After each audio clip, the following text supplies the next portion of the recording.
तीसरे टर्म में दुनिया की पहली 3 इकोनॉमीज में एक नाम भारत का होगा।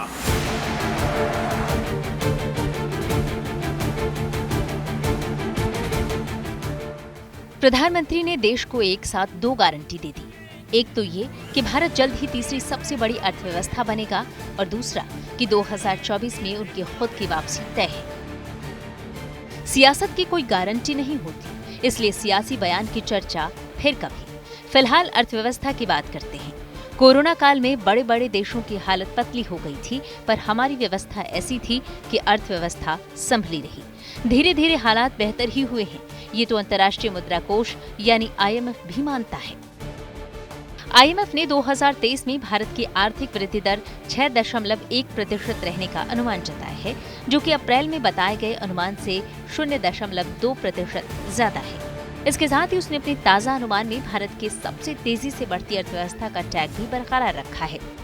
IMF के आंकड़ों के मुताबिक ही भारत इस समय दुनिया की 5वीं सबसे बड़ी अर्थव्यवस्था है, जिसका सकल घरेलू उत्पाद यानी GDP करीब $3,750 अरब है।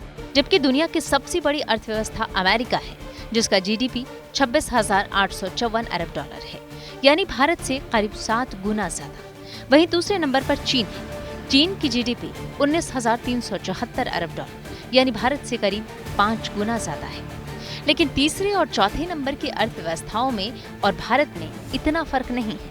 तीसरे नंबर पर जापान है, जिसकी GDP 4,410 अरब है, और चौथे नंबर पर जर्मनी है, जिसकी GDP 4,309 अरब है। IMF के पूर्वानुमान के मुताबिक भारत अगर इसी रफ्तार से आगे बढ़ता रहा तो वो 2027 तक दुनिया की तीसरी सबसे बड़ी अर्थव्यवस्था बन जाएगा।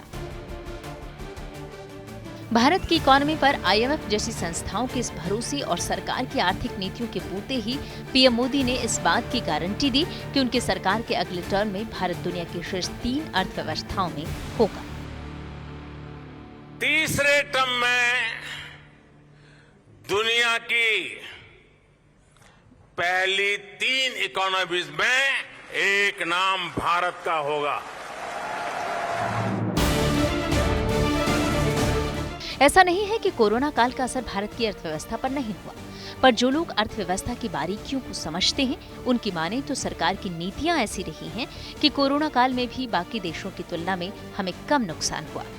इन दिनों ऐसा आधार बना कि रिन्यूएबल एनर्जी से रियल एस्टेट तक, फिनटेक से ऑटोमोबाइल तक और स्वास्थ्य सेवा से लेकर हॉस्पिटैलिटी तक, आने वाले समय में हर सेक्टर में भारत बड़ी छलांग लगाने के लिए तैयार है। प्रधानमंत्री मोदी जी ने कहा कि भारत काफी जल्दी दुनिया की 3rd सबसे बड़ी इकोनॉमी बनने वाला है। ये हम सबके लिए एक बहुत बड़ी खुशी की भी बात है और ये हम सबके लिए बहुत बड़ी अपॉर्चुनिटी भी है। भारत एक ऐसी पाथ पे चल रहा है जिससे हमारी ग्रोथ ना कि केवल फिजिकल इंफ्रास्ट्रक्चर के थ्रू हो रही है, बल्कि डिजिटल पब्लिक इंफ्रास्ट्रक्चर के थ्रू भी हो रही है। जैसा कि हम सब जानते हैं, लास्ट 9 साल के अंदर हमने फिजिकल इंफ्रास्ट्रक्चर के ऊपर बहुत सारा काम किया, बहुत आगे बढ़े हैं एक देश की तरह। चाहे वो रोड्स बनाने में हो, चाहे वो ट्रेन्स की तरफ हो, वंदे भारत ट्रेन्स, बहुत जल्दी हम बुलेट ट्रेन्स की तरफ भी जाने वाले हैं, या फिर वो इलेक्ट्रिफिकेशन की बात हो। इन सब हार्ड इंफ्रास्ट्रक्चर की एस्पेक्ट्स के अंदर हमने एज अ कंट्री बहुत प्रोग्रेस किया है। जानकारों का कहना है कि सरकार ने वेलफेयर स्कीम और इंफ्रास्ट्रक्चर के विस्तार में संतुलन बनाए रखा है। लाखों गरीब परिवारों को अनाज भी मुहैया कराया गया और साथ ही बड़े बड़े निर्माण भी पूरे किए गए। पूर्व से लेकर पश्चिम तक, उत्तर से लेकर दक्षिण तक भारत का इंफ्रास्ट्रक्चर बदल रहा है। दुनिया का सबसे बड़ा सोलर विंड पार्क आज भारत में बन रहा है। दुनिया का सबसे ऊंचा रेल ब्रिज आज भारत में है।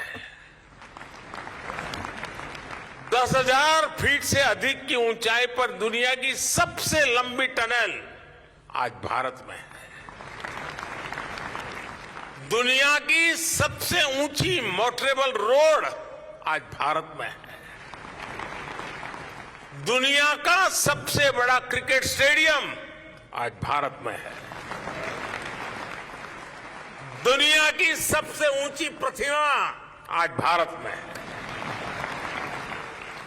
एशिया का दूसरा सबसे बड़ा रेल रोड ब्रिज भी भारत में है। आज भारत दुनिया के उन देशों में है जहां ग्रीन हाइड्रोजन पर इतना बड़ा काम हो रहा है। आंकड़े बताते हैं कि अर्थव्यवस्था के मोर्चे पर भारत के लिए अच्छी उपलब्धि है। मुश्किल हालात में 140 करोड़ से ज्यादा आबादी वाले देश की अर्थव्यवस्था को बचाए और बनाए रखना आसान नहीं होता। वीडियो पसंद आया तो हमें लाइक, कमेंट, शेयर और सब्सक्राइब जरूर करें।